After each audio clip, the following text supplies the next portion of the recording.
Il était une fois les étoiles de Jus, un podcast où les rêves prennent vie, où la magie s'invite dans chaque détail et où les étoiles viennent illuminer votre mariage.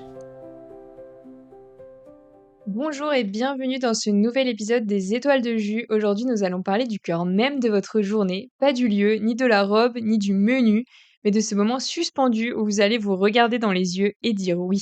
Je parle bien entendu de la cérémonie du mariage. Car au fond, c'est elle qui donne tout son sens au mariage, c'est elle qui marque l'engagement, c'est elle que l'on retient des années plus tard. Alors il existe plusieurs types de cérémonies, la cérémonie civile à la mairie, la cérémonie religieuse et la cérémonie laïque.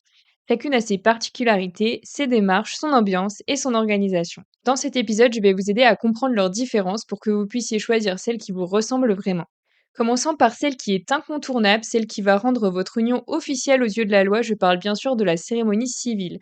Sans elle, le mariage n'a pas de valeur juridique. Ce qu'il faut déjà savoir, c'est que cette cérémonie va se dérouler à la mairie de la commune où l'un des deux futurs époux réside, ou parfois dans la commune de résidence d'un des parents des mariés, mais qu'il est vraiment difficile de se marier dans une mairie sans lien direct avec les futurs mariés. Cette cérémonie officielle va impliquer différentes démarches administratives avec des rendez-vous à la mairie, la constitution d'un dossier de mariage avec différentes pièces justificatives à récupérer en amont. Anticipez donc cette étape afin d'avoir le temps de rassembler ces différents justificatifs et aussi de fixer la date. Les conditions vont différer selon les mairies, mais certaines autorisent de bloquer la date qu'1 an à l'avance, donc parfois il va être obligatoire de réserver des prestataires et de commencer à organiser en amont le mariage avant même que la date de la cérémonie à la mairie ne soit fixée. Dans les grandes villes et en haute saison, essayez de réserver votre date au plus tôt si vous tenez à ce que la cérémonie civile soit le même jour que la réception. Pour cette cérémonie, il vous faudra également choisir au minimum un témoin par marié, donc entre 2 et 4 témoins au total, et fournir différentes informations les concernant. La cérémonie civile va durer entre 15 et 30 minutes maximum, et c'est vrai que beaucoup pensent que c'est uniquement une formalité administrative sans aucune émotion, un moment qui est rapide et froid, alors que ce n'est pas forcément le cas. Si vous n'avez pas d'autres cérémonies de prévues, qu'elles soient religieuses ou laïques, vous pouvez vraiment essayer de rendre ce moment plus intense en émotion. Selon les communes, il est parfois possible d'ajouter une musique d'entrée ou de sortie, de prévoir une courte lecture, d'échanger quelques mots personnels. Je vous conseille donc de vous renseigner directement auprès de votre mairie afin de voir ce qu'il est possible de faire pour personnaliser au maximum cette cérémonie et la rendre plus marquante pour vous. La cérémonie civile, c'est un peu le point de départ officiel de votre mariage et même si elle peut avoir lieu la veille de votre réception ou à un autre moment de l'année, ce n'est pas parce qu'elle est plus simple qu'elle ne mérite pas d'être vécue pleinement.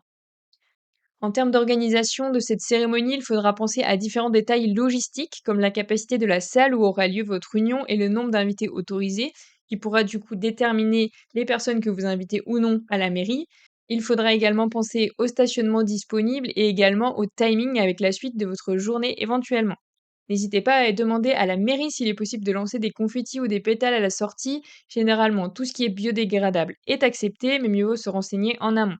Et n'hésitez pas à missionner témoins ou garçons et demoiselles d'honneur si vous en avez pour guider les invités à l'intérieur de la mairie et les aider à se placer. Généralement, il y a quelques chaises qui sont réservées pour les plus proches des mariés.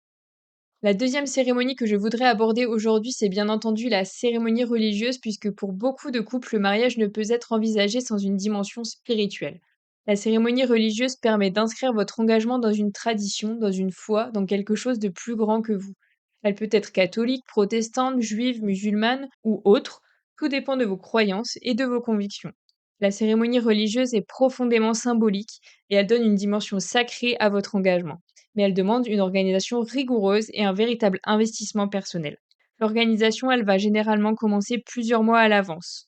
Dans la tradition catholique, pour prendre cet exemple, une préparation au mariage est souvent demandée. Elle peut inclure des rencontres avec un prêtre, des temps d'échange en couple, parfois des sessions avec d'autres fiancés aussi.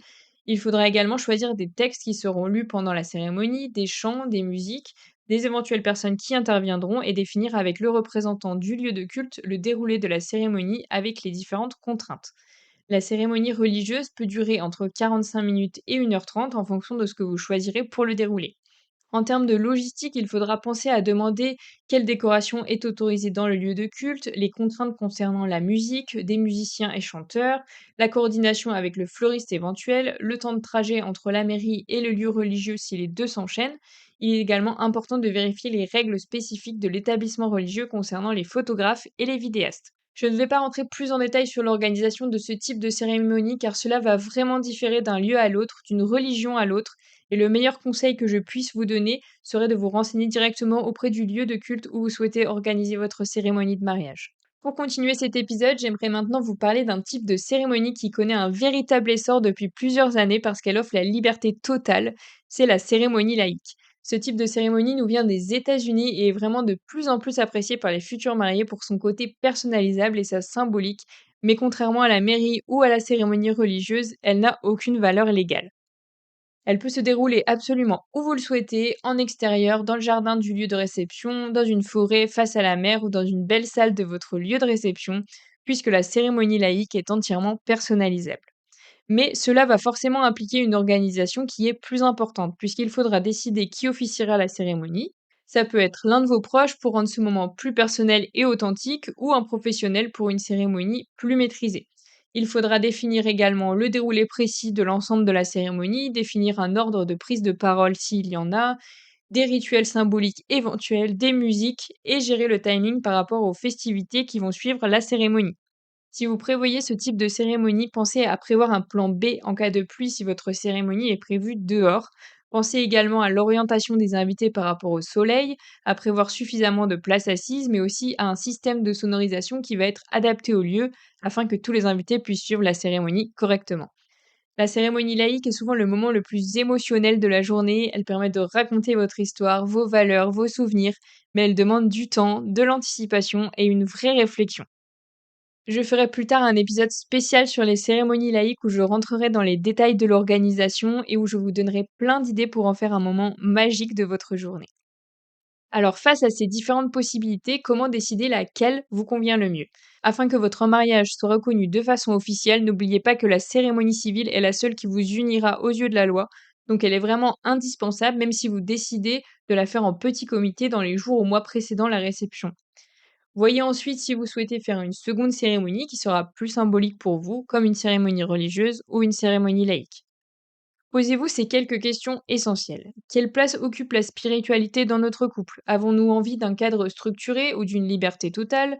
Souhaitons-nous un moment très intime ou partagé avec tous nos proches? Sommes-nous à l'aise avec l'idée de prendre la parole en public?